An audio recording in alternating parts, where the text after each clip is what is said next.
বামন রূপ জয় জগদীশ হরে। এই কেশব ধৃত, কেশব বলতে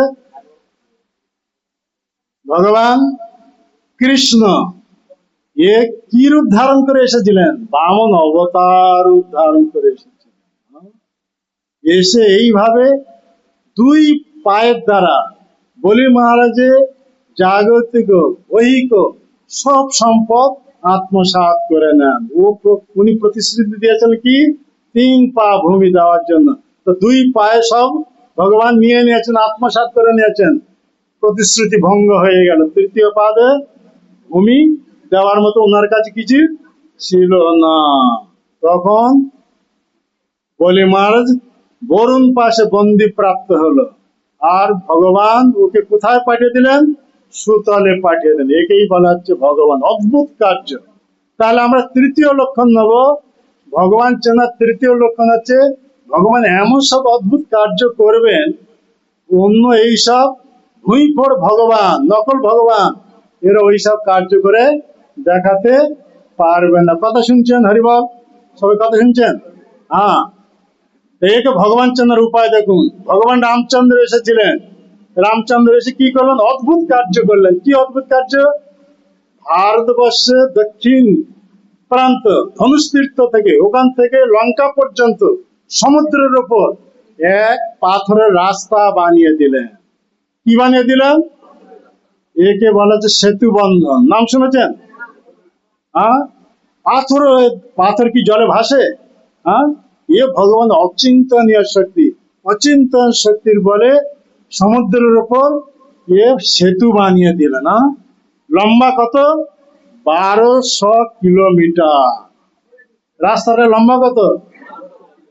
1200 কিলোমিটার, মানে 100 যোজন। 100 যোজন মানে 1200 কিলোমিটার। 1 যোজন মানে 12 কিলোমিটার। 100 যোজন রাস্তা, 100 যোজন মানে 1200 কিলোমিটার এক রাস্তা। চওড়া কত? 10 যোজন, তার মানে কত কিলোমিটার? আরে এই হিসাব বলতে পারছেন? কি শুনছেন আপনারা? হ্যাঁ, সঙ্গে সঙ্গে কথা উত্তর দিতে হবে না। 1 যোজন মানে 12 কিলোমিটার, তাহলে 10 যোজন চওড়া, তাহলে কত কিলোমিটার হবে? হ্যাঁ, 124, 120। হ্যাঁ, 120 কিলোমিটার চওড়া। হ্যাঁ, আর লম্বা 1200 কিলোমিটার। কোন নকল ভগবান এরকম কাজ করে দেখাতে পারবে কি? আজ পর্যন্ত তার প্রমাণ আছে। যারা দক্ষিণ ভারতে যাবেন, ও সেতু বন্ধের যে পাথর মন্দিরে সব রাখা হয়েছে, জলেতে ভাসছে। আমরা যখন গেছিলাম, ও আমরা চাকাতে পারিনি, এত ওজনদার। জলে ভাসছে, অথচ মন্দিরে রাখা হয়েছে। এ হচ্ছে অদ্ভুত কার্য, এ হচ্ছে ভগবান। বুঝতে পারছেন? প্রকৃত ভগবান চেনার উপায়। দ্বিতীয় আমরা প্রমাণ নেব ভগবান কৃষ্ণচন্দ্র। উনি কি অদ্ভুত কার্য করে দেখালেন? উনি অদ্ভুত কার্য করে দেখালেন যে ছোট্ট বালক অবস্থা, কালীয় নাগ ওর মাথার উপর নৃত্য করে ওকে দমন করে ওখান থেকে পাঠিয়ে দিয়েছেন কোথায়? রমণক দ্বীপে। যে কালীয় নাগে বিষে এত প্রভাব, 2 মাইল ওপর থেকে যদি পাখি উড়ে যাবে, ও মরে সঙ্গে সঙ্গে পড়ে যাবে। কিরকম বিষের তীক্ষ্ণ প্রভাব! সেই ভগবান এই কৃষ্ণ বালক অবস্থা ছেলে, ওনার সখাদের সঙ্গে যখন খেলছিলেন, খেলার সময় ওই বল যখন যমুনার হ্রদে পড়ে গেছিল, সখারা কমপ্লেন করলো, তুমি ফেলেছো, তুমি নিয়ে আসো। ওই ভগবান কালীর হ্রদে ঝাঁপ দিয়ে আর ওই কালীকে দমন করে ওকে ওখান থেকে পাঠিয়ে দিল কোথায়? রমণক দ্বীপে। আর সমস্ত কালীর হ্রদে বিষ শূন্য করে দিল, নির্মল পবিত্র জলে পরিণত করে দিল। একেই বলা হচ্ছে ভগবান। আর ওই ভগবান 7 বছর বয়সে ইন্দ্রের প্রবল ক্রোধ থেকে বাম হাতে কনিষ্ঠ আঙুলের উপর গোবর্ধন পর্বত ধারণ করেছিলেন। আজকাল এই নকল ভগবান এরকম কাজ করতে পারবে কি? ওরা যে ভগবান ভগবান ভগবানের অবতার বলছেন, ওদেরকে বলুন একটা টেবিল ও হাতের উপর এরকম ধারণ করে থাকবে একদিন, পারবে কি? না। সেই কারণে আমাদের প্রভুপাদ বলছেন যদি কাজ না করতে পারবেন, তারা যদি সামর্থ্য থাকে পায়ে চপ্পল খুলে নিয়ে ওই ভগবানের মুখেতে লাগিয়ে দিন, হ্যাঁ, ভগবান বলা বেরিয়ে যাবে। এইভাবে দেখতে পাচ্ছি ওই ভগবান 7 দিন 7 রাত কিছু খাননি, একটু জলপান করেননি, বিশ্রাম নেননি, নিরন্তর ইন্দ্রের কোপ থেকে ব্রজবাসীদেরকে রক্ষা করেছিলেন, গিরি গোবর্ধনধারী। আর এই গিরি গোবর্ধন লম্বা কত, চওড়া কত, উচ্চতা কত? 96 কিলোমিটার লম্বা। কত? 96 কিলোমিটার লম্বা। হ্যাঁ, চওড়া 64 কিলোমিটার, উচ্চতা 24 কিলোমিটার। আর কৃষ্ণ তখন 7 বছরের ছেলে। কত বছর ছেলে?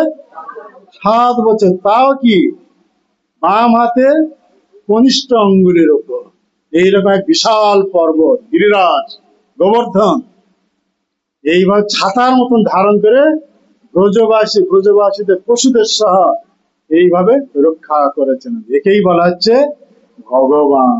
আর ওই ভগবান যখন বৃন্দাবন ছেড়ে মথুরায় চলে গেলেন, কংসকে বধ করলেন, আর উগ্রসেন বসুদেব যখন পাঠ পড়াবার জন্য গুরুকুলে পাঠালেন, কোথায়? অবন্তীনগর। কার কাছে? শান্তিপুনি মুনির কাছে। আর শান্তিপুনি মুনির কাছ থেকে 64 দিনে 64 বিদ্যা সব প্রাপ্ত হয়ে গেলেন। আর গুরুর কাছে কোনো বিদ্যা ছিল না। দেখুন, একে হচ্ছে ভগবান। আর সেই ভগবান কৃষ্ণ বলরাম যখন গুরুকুল থেকে মথুরা ফিরে আসবেন, তখন গুরু দক্ষিণা দিতে চেয়েছিলেন। শান্তিপুনি মুনিকে বলেছিলেন, আমরা গুরু দক্ষিণা দিতে চাই, আমাদের পাঠ সমাপ্ত হয়ে গেছে, এখন আমরা ঘরে ফিরে যাব। তা শান্তিপুনি মুনি বললেন, তোমাদের মতো শিষ্য আমি পেয়ে আমার জীবন ধন্য হয়ে গেছে, আমি কোনো গুরু দক্ষিণা চাই না। দেখুন, হ্যাঁ, আগে আগে পাঠ পড়াবে, পাঠ সমাপ্ত হওয়ার পরে তারপর ফিস দেবে। আর এখন কেউ যদি স্কুলে, কলেজে, ইউনিভার্সিটি পড়তে যাবে, আগে ফিস দিয়ে তারপর অ্যাডমিশন নিতে হবে। হ্যাঁ, সব বিপরীত। আর কুশিক্ষা দেবে যাতে নরকে যাবে। হ্যাঁ, এখন যা শিক্ষা কি? আহার নিদ্রা ভয় মৈথুনের উপরে আধারিত পশু ধর্ম, এই শিক্ষা দেবে। এই শিক্ষার ফল সব নরকে চলে যাবে। আগে সব শিক্ষা ছিল কি? প্রথম গুরুর কাছে গিয়ে শিক্ষা প্রাপ্ত হওয়ার পরে, শিক্ষা সমাপ্ত হওয়ার পর যখন ঘরে ফিরবেন, তখন গুরু দক্ষিণা দেবেন।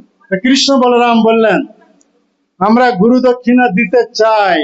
তখন শান্তিপুনি মুনি বললেন, আমার কিছু আবশ্যক নেই, তোমরা যদি দিতে চাচ্ছ তোমাদের গুরুমার কাছে গিয়ে বলো ও কি চায়।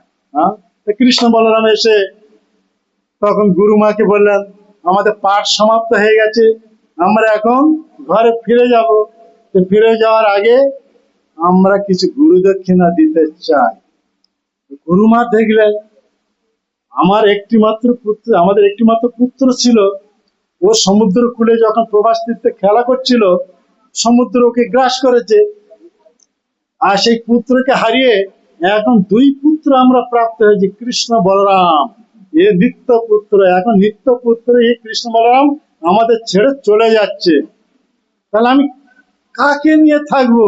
তখন গুরুমার কথা উঠে এলো, তোমরা যেহেতু আমাদের ছেড়ে চলে যাবে, তাহলে আমাদের যে একমাত্র পুত্র যে প্রবাস তীর্থে গিয়ে খেলা করছিল, সমুদ্র যাকে গ্রাস করছে, সেই মৃত পুত্রকে যদি উদ্ধার করে এনে দিতে পারবে, এটাই হবে আমাদের প্রতি তোমাদের গুরু দক্ষিণা। সঙ্গে সঙ্গে হরিবল, কথা ধ্যান দিন।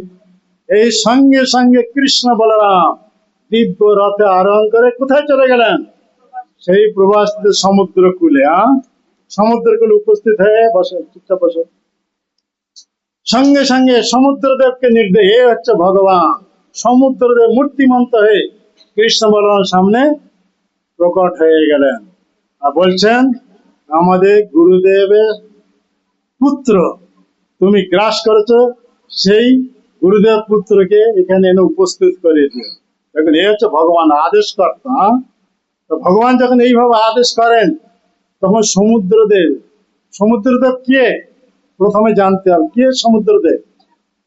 হ্যাঁ, আরে এত সব শ্রোতা বসে আছে, কেউ বলতে পারছে না সমুদ্রদেবের নাম কি? আরে ভালো তো শ্রোতা সব, এ বরুণ দেব, জলের অধিষ্ঠাতা দেবতা। হ্যাঁ, বরুণ দেব ওদের হাত জুড়ে বলছেন, প্রভু আমি আপনাদের সেই গুরুপুত্র গ্রাস করে নাই, আমার জলের মধ্যে পঞ্চজন্য যে অসুর আছে, সেই অসুর আপনাদের গুরুপুত্রকে হরণ করেছে। সে এত প্রতাপশালী, তাকে আমি কখনোই নিয়ন্ত্রণ করতে পারবো না। এই পঞ্চজন্য অসুর কে এত প্রভাবশালী যে সমুদ্রের মধ্যে অবস্থান করছে, সমুদ্রদেব যাকে নিয়ন্ত্রণ করতে পারছে না, সেই পঞ্চজন্য অসুর এ ভগবান বিষ্ণু চারি হাতে কি কি আয়ুধ আছে? শঙ্খ, চক্র, গদা, পদ্ম। হ্যাঁ, এই চারি আয়ুধের মধ্যে একটি আয়ুধ হচ্ছে শঙ্খ। তো শঙ্খ ভগবানের নিম্ন হাতে ছিল। ও শঙ্খ অভিযোগ করলো, আমি কেন নিম্ন হাতে থাকবো, আমি ভগবানের উপরে হাতে থাকবো। কথা বুঝতে পারছেন? তখন এই কথা যখন মাতা লক্ষ্মী দেবী শ্রবণ করেন, সঙ্গে সঙ্গে রুষ্ট ওকে অভিশাপ দেয়, তুমি অসুর জনি প্রাপ্ত হও।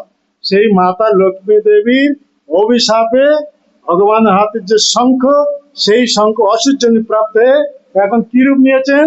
পঞ্চজন্য অসুর। তাই এত প্রতাপশালী, এমনকি কোন দেবতা ওকে নিয়ন্ত্রণ করতে পারবে না। বরুণ দেবের মতো এক শক্তিশালী দেবতা, উনিও ওনাকে নিয়ন্ত্রণ করতে পারছিল না। তাই ওই বরুণ দেব হাত জুড়ে ভগবানের চরণ পৌঁছায় বলছেন, আপনাদের সেই গুরুপুত্র আমার এই জলে অবস্থান করছে, পঞ্চজন্য শঙ্করূপ ধারণ করে, সে আপনাদের গুরুপুত্র অপহরণ করে। সঙ্গে সঙ্গে ভগবান কৃষ্ণ বলরামকে বললেন, তুমি এখানে অবস্থান করো, আমি সেই সমুদ্রের মধ্যে প্রবেশ করে যেখানে থাকবে সেই পঞ্চজন্য অসুর, তার কাছ থেকে গুরুপুত্র উদ্ধার করে নিয়ে আসবো। সঙ্গে সঙ্গে ভগবান কৃষ্ণ সেই অবস্থায় সমুদ্রেতে ঝাঁপ দিলেন।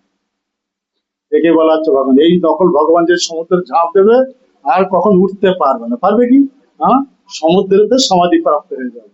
হ্যাঁ, দেখুন ভগবান চেনার উপায়। হ্যাঁ, এই ভগবান ওইভাবে সমুদ্রের মধ্যে প্রবেশ করলেন। হ্যাঁ, আর প্রথমে ওই গিয়ে অনুসন্ধান করে করে ওই পঞ্চজন্য শঙ্খকে প্রাপ্ত হলেন। সঙ্গে সঙ্গে ভগবান ওকে বধ করলেন। বধ করে ওর গর্ভের ভিতরে গুরুদেবের মৃত পুত্র আত্মা দেখতে পেলেন না। সঙ্গে সঙ্গে ওই শঙ্খকে উনি ধারণ করলেন। এই দিন থেকে হয়ে গেল কৃষ্ণের হাতে ওই অসুর কি হয়ে গেল? পঞ্চজন্য শঙ্খ। বুঝতে পারলেন? এ পঞ্চজন্য শঙ্খ কিন্তু গুরুপুত্র সন্ধান পেলেন না।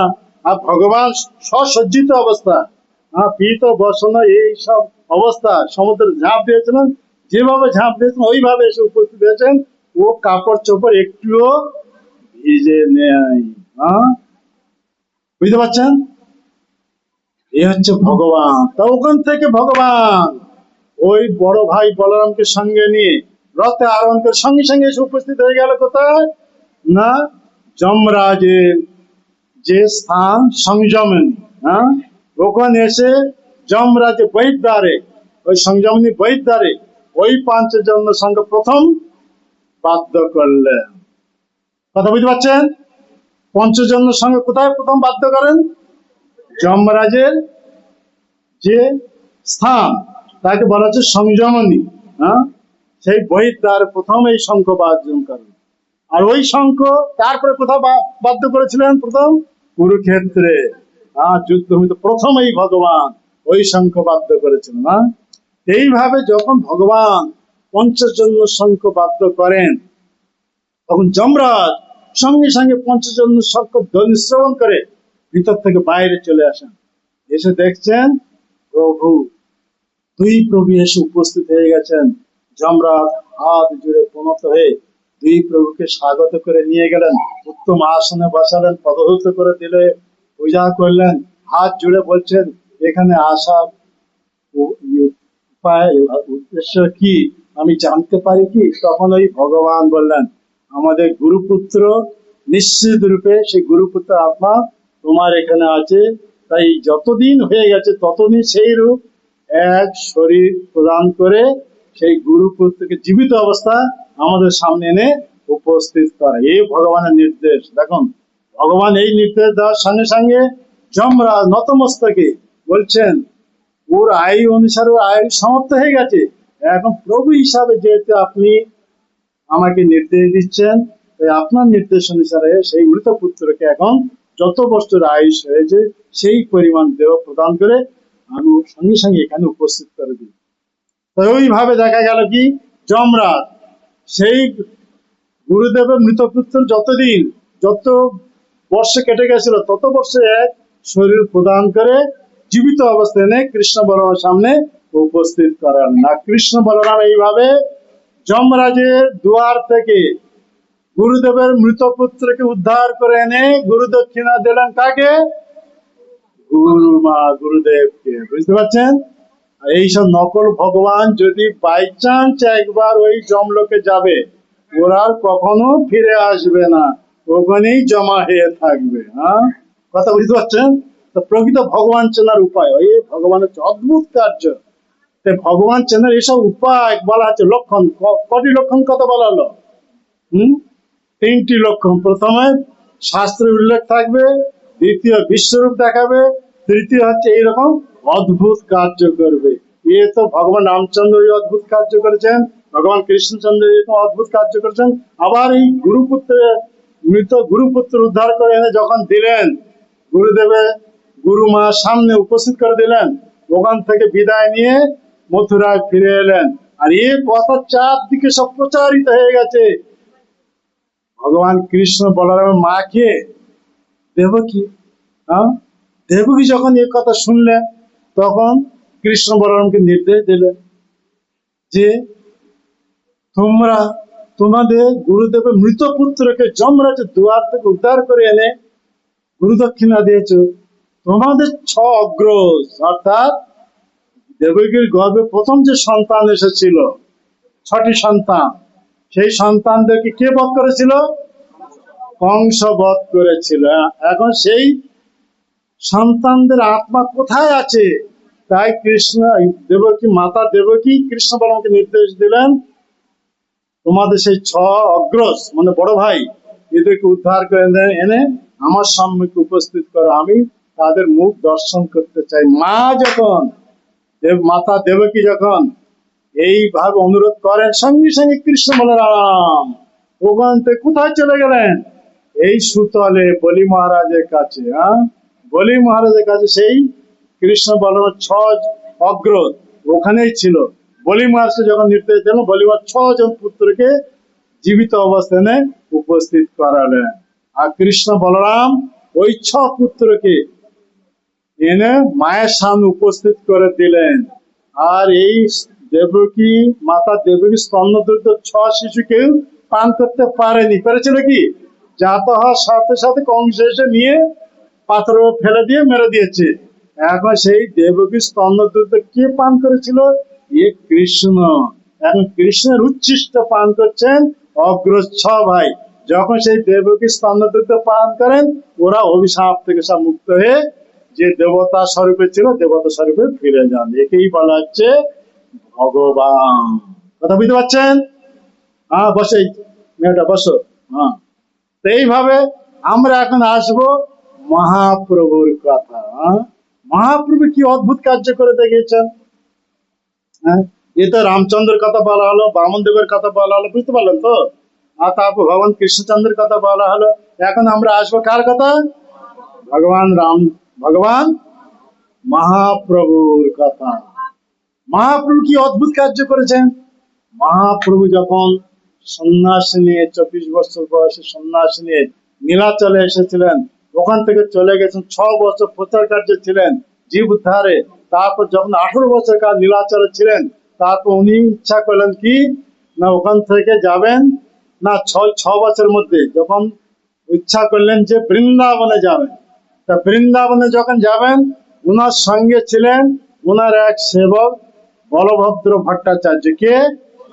বলভদ্র ভট্টাচার্য সঙ্গে করে নিয়ে যাচ্ছেন ঝাড়খণ্ডের জঙ্গল দিয়ে যাবেন কোথায়? বৃন্দাবন। তো ঝাড়খণ্ডের জঙ্গল দিয়ে যখন যাচ্ছেন, ভগবান চৈতন্য মহাপ্রভু কৃষ্ণ প্রেমে বিভোর হয়ে সবসময় কৃষ্ণ নাম মুখে উচ্চারণ করছেন। কি বলে? কৃষ্ণ কৃষ্ণ কৃষ্ণ কৃষ্ণ কৃষ্ণ কৃষ্ণ কৃষ্ণ হে। বলুন,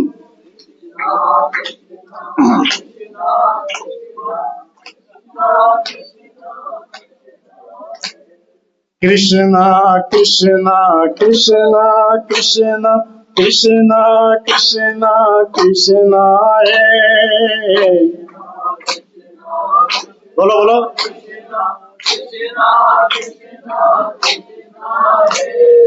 রাম রাঘব রাম রাঘব রাম।